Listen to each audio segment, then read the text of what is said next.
Hey everyone, Charting Man Dan from ChartGuys.com. You know, behind every single video that we put out every single day, there's a wonderful community of traders that we want to invite you to be a part of. Try the free 7-day trial and gain access to our live market broadcasts every morning and afternoon, interact with hundreds of like-minded traders, or take part in one of our dedicated chat rooms, each led by an analyst that's there to answer your questions in real time. Our trial is risk-free with absolutely no commitment or credit card required to experience the TCG community. For those looking for a head start in technical analysis, check out our entries and exits course in the link below in the description. Get up to speed with the fundamentals of TCG technical analysis and experience over 5 hours of great community-driven trading education. Hey everyone, checking in on Amazon, Netflix, Google daily, weekly time frames. So we've got Amazon consolidating here, and we were looking for the potential of a bull flag, but day after day that we keep setting lower highs and lower lows, the amount of downside that we've given back compared to the bull move to the upside, I'm no longer going to be calling this a bull flag, but it is normal, healthy consolidation, and I can say that because of the bull volume on the way up compared to the bear volume on the way down. Bulls would have ideally liked to see declining volume today. That's not the case.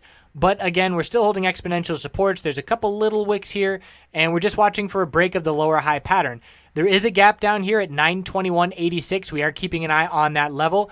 But after the big move that we had to the upside, bulls are fine with this. The moving averages are catching up, and the weekly time frame, it's very clear that this upper Bollinger Band is resistance. So when you head into a week like we did today, or this week I should say, and you see the previous weeks here, we rejected from the upper Bollinger Band 1, 2, 3, 4 times in the last 5 weeks. That tells us that the odds of what's going to happen this week, what's more likely than not? Well, if we've rejected every single time we've tried in 2017, and we've rejected 4 of the last 5 weeks, we know that more likely than not, we're going to see a rejection this week. So even though earlier in the week we were above this upper Bollinger Band, we need to remain cautious, because if we see profit taking, we know that that level is tough resistance. So that was up at 941.29. We have an upper wick and a bearish reversal inverted hammer. We had a bearish reversal inverted hammer last week as well. We did not confirm it. If we see a red week this week, we will confirm it and we'll look for a pullback.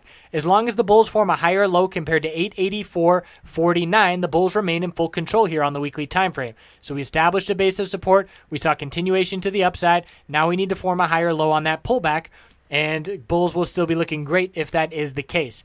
Netflix on the daily time frame opening with a gap up open at a new all-time high, and very quickly seeing a lot of profit taking on that gap up open. But we've hit new all-time highs now 3 times in the last 5 days, clearly showing the bulls are in control. I'm looking down at support of the low of yesterday, 154.55. That's a new base of support. As long as the bulls hold that level, they're very strong in the short term. If we lose that level, we know a bit more prolonged consolidation is coming. Weekly time frame did close just above the upper Bollinger Band, not by a lot, but we are in breakout mode on the verge of a bullish MACD cross. So the bulls are still strong here on NKE. And looking at the daily time frame, we have not seen 2 red days in a row since this breakout to new all-time highs has started. So if we were to see a red day Monday, that would be another little heads up as well that we are seeing, 2 red days in a row. Some more prolonged consolidation is likely coming. And when I say prolonged, I just mean a couple days compared to what we've seen, where we haven't seen 2 red days in a row in a couple weeks. So there is still a gap all the way down here at 144.50. That's not on the radar in the short term unless we were to start setting lower highs and lower lows. Then we would start looking at that gap.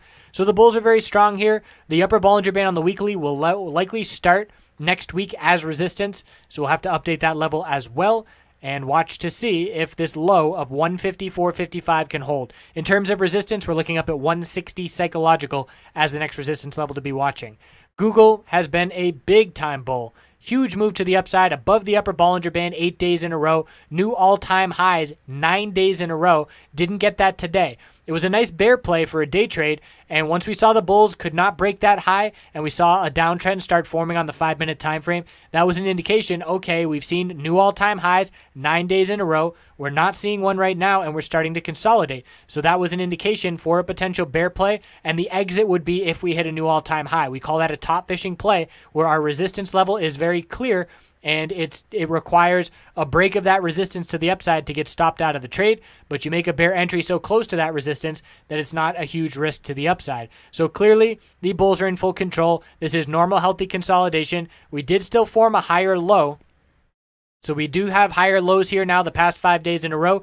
It's an inside bar on the daily time frame. If we break 948.10 on Monday, it's a bear break of the inside bar, and we will be looking for another potential day trade to the downside. I don't like swinging bearish overnight against a blue sky breakout bull. There's way too much bull momentum there. Look at this weekly time frame. Huge break above the upper Bollinger Band and continuation. And this is one of the stronger bulls. We call it a raging bull. PCLM was a raging bull yesterday, and Google right up there with it. So I personally don't like fighting against these raging bulls, but if confident in your trading ability, there was a nice little bear trade to be had there. Certainly some members were trading and made some decent gains. I believe one of our members was at just about an 82 potential 100% gain there on weekly expiration this week puts. So I appreciate you watching. We'll keep checking in on these tickers over the weekends. They are certainly big names that we're playing every day. Lots of interest in these names, and the options move well, especially when you have big-time bull moves. Amazon, let's see if the bulls can show up next week. Need to establish a higher low. Need to be confident that our higher low is established with the bullish reversal candlestick. We have some lower wicks here, not enough to be bullish reversal hammers, and we'll see if we can get one to start next week early on. I appreciate you watching. We'll see you soon.